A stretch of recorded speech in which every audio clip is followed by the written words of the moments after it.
Hi friends, நம்ம இன்றைக்கி பார்க்க போகிறது கரம் மசாலா, ஹோம்மேட் கரம் மசாலா பொடி.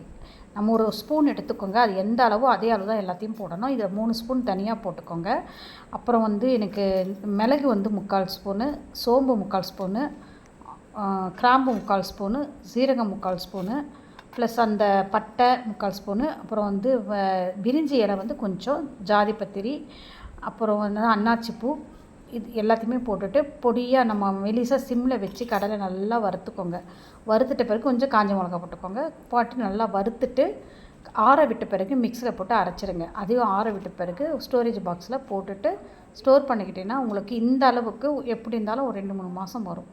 அதை போட்டு நீங்கள் யூஸ் பண்ணிக்கலாம். ஒரே ஒரு ரெக்வெஸ்ட்டு, எந்த காரணத்துக்கு கொண்டும் நீங்கள் கடையில் வாங்கி எந்த ஒரு மசாலா ஐட்டமும் யூஸ் பண்ணாதீங்க.